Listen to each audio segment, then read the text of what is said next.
Bab 44 Viral. Seorang wanita tengah fokus mendesain beberapa pakaian untuk butiknya, apalagi saat ini butik yang dibangunnya dari nol sudah sangat dikenal oleh masyarakat luas. Bukan cuman itu, sudah banyak pesanan dari orang-orang yang tengah ingin melakukan acara keluarga. Tok, tok. Suara ketukan dari luar membuyarkan kefokuskan Ayumi yang sejak tadi menunduk menggambar. "Masuk," ujar Ayumi. "Permisi Bu, di luar ada Ibu Mira." Kening Ayumi berkerut. Baru kali ini mantan mertuanya datang ke butiknya bahkan tanpa mengabarinya terlebih dahulu. "Suruh masuk saja Dinda," pintanya dan langsung membereskan pekerjaannya terlebih dahulu. "Assalamualaikum Nak Ayumi," ujar Mira dengan senyum mengembang melihat Ayumi yang tengah sibuk. "Waalaikumsalam Ma, ayo silahkan duduk," tunjuknya pada sofa yang sudah ada meja kaca di depannya. Walaupun Mira bukan lagi mertuanya, tapi Ayumi tetap memanggil wanita tua itu dengan sebutan Mama karena itu adalah kemauan Mira sendiri. "Tunggu ya Ma, Ayumi ambilkan minum dulu di kulkas." "Tidak usah Nak, Mama mencoba mengurangi minuman manis dan dingin. Kalau bisa air putih saja," pinta Mira terus memandangi Ayumi yang mengangguk-anggukkan kepalanya.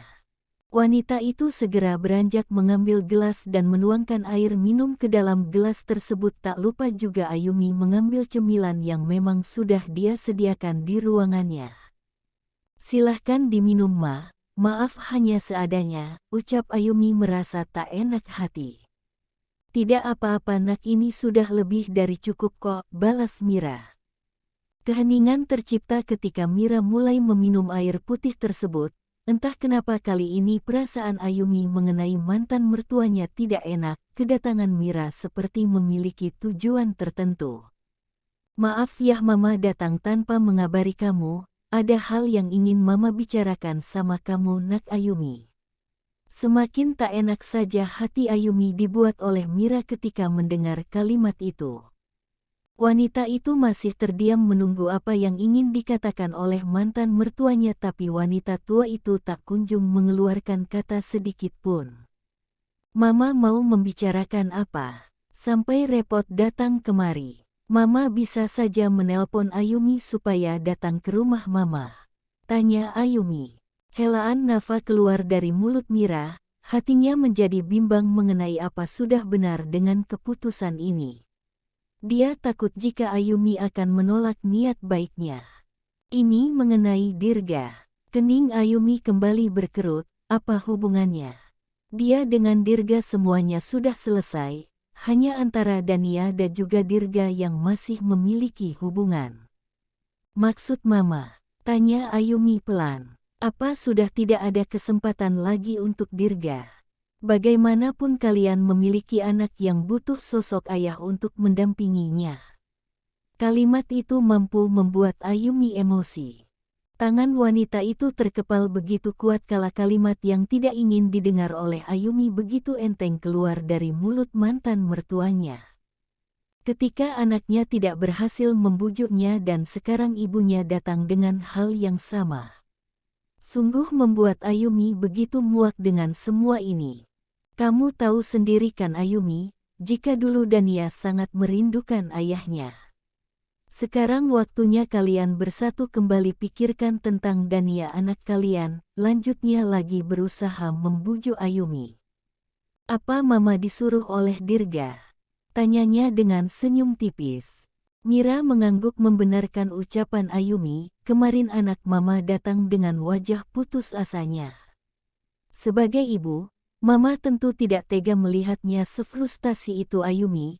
Walaupun Dirga sempat membuat kesalahan, tapi tolong maafkan dia, mungkin saja saat itu dia sedang hilaf atau di bawah pengaruh Aruna, jelas Mira. Ayumi terkekeh pelan. "Apa ada orang yang hilaf selama 5 tahun? Selama 5 tahun itu aku begitu sabar menghadapi anak Mama, tapi nyatanya tidak ada perubahan sama sekali," balas Ayumi menatap Mira datar.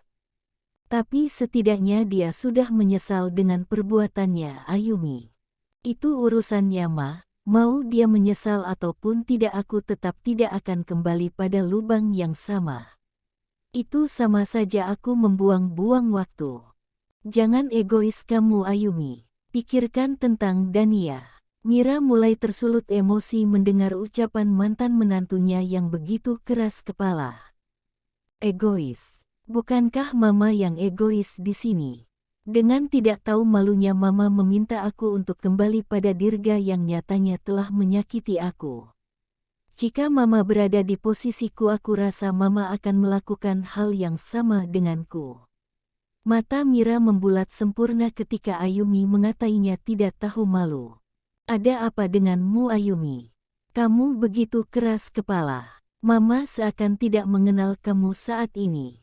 Aku memang bukan Ayumi yang dulu yang terus-menerus mengalah dan menuruti keinginan kalian yang tidak masuk akal itu. Bagaimana mama bisa menyuruhku kembali dengan Dirga di saat dia telah memilih Aruna? Pujaan hatinya, wanita itu mulai geram pada Mira.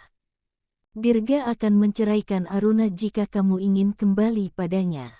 Ayumi menggelengkan kepalanya pelan melihat tingkah Mira yang menurutnya sangat tidak tahu malu. Tolong jangan memaksaku untuk kembali pada Dirga, karena jika dia menceraikan istrinya sekalipun aku tetap tidak akan kembali padanya sampai kapanpun, balas Ayumi. Dan jangan pernah bawa-bawa nama Dania, karena Dirga tidak pernah tulus menyayangi Dania dari dulu sampai sekarang. Hanya Aruna yang anak mama sayangi selama ini. Sambungnya lagi sambil memijit keningnya. Itu karena kamu yang selalu mempengaruhi cucuku, makanya dia tidak mau dekat dengan Dirga. Ayumi menatap tajam ke arah Mira, entah pikiran dari mana lagi yang didapat oleh mantan mertuanya itu. Dengan kasar Ayumi menghembuskan nafasnya, terserah apa kata Tante Mira, saya tidak peduli, yang pasti Dania tidak mau dekat-dekat dengan Dirga itu karena ulahnya sendiri. Jadi jangan pernah salahkan saya dalam hal ini. Tante Mira juga pasti tahu kan hal ini. Jangan menjadi buta hati dan mata hanya untuk membela anak tante yang jelas-jelas bersalah. Wanita itu sudah tidak lagi memanggil Mira dengan sebutan mama. Rasanya begitu percuma jika Mira sudah tidak memihaknya lagi. Tentu Mira terkejut akan panggilan Ayumi sekarang. Berarti wanita yang tengah duduk berhadapan dengannya sudah kecewa padanya. Tanpa mengurangi rasa hormat, saya tolong keluar dari ruangan ini. Saya masih banyak pekerjaan yang harus dikerjakan, tunjuk Ayumi pada pintu ruangannya yang terbuka lebar. Kamu, satu lagi, jangan pernah datang kemari hanya untuk membujuk saya karena itu tidak akan pernah terjadi. Sebentar lagi Dania akan mendapatkan sosok ayah yang akan menyayanginya sepenuh hati dan Juk tidak akan pernah menyakitiku seperti apa yang dilakukan anak tente kepadaku. Dek, detak jantung Mira berpacu tak menentu. Berita yang diberikan oleh Ayumi tentu membuatnya terkejut. Kamu akan menikah? Ayumi tak menjawab sama sekali tapi kembali duduk di kursi kebesarannya. Sedangkan Mira langsung meninggalkan ruangan itu dengan perasaan campur aduk. Sepanjang perjalanan wanita tua itu hanya terdiam saja menatap keluar jendela, tapi lamunannya buyar ketika notif pesan dari nomor baru masuk ke dalam ponselnya. Mira segera mengambil ponselnya dari dalam tas dan membuka aplikasi berwarna hijau. Sebuah video menampakkan Aruna dan juga pria yang tidak dia ketahui sedang diarak oleh warga serta ada Dirga di sana. Apalagi dia mendengar dengan jelas jika Aruna telah berbuat sem dengan pria itu. Apa? Syok Mira. Cepat ngebut Pak Dadang, pinta Mira langsung dituruti oleh supirnya itu. Tak membutuhkan waktu lama akhirnya mobil yang ditumpangi Mira sampai juga di depan rumahnya. Dengan setengah berlari keluar dari mobil itu untuk mencari suaminya. Papa, panggil Mira. Ada apa? Haris muncul di balik kamar dengan wajah datarnya. Lihat Pa, anak kita Dirga viral. Ya Allah, pekik Mira tak tertahankan. Haris sebenarnya sudah sejak tadi melihat video itu berseliweran di aplikasi biru. Awalnya dia begitu kaget karena sudah banyak yang berkomentar jahat pada video tersebut. Ayo Pak, kita samperin Dirga, Mama tidak mau anak kita sedih, apalagi sekarang pasti nama keluarga kita ikut terseret. Mira menangis melihat video itu. Biarkan dia merasakan akibatnya karena telah memilih wanita impiannya, ujar Haris langsung meninggalkan Mira yang menatapnya dengan nanar. Bersambung.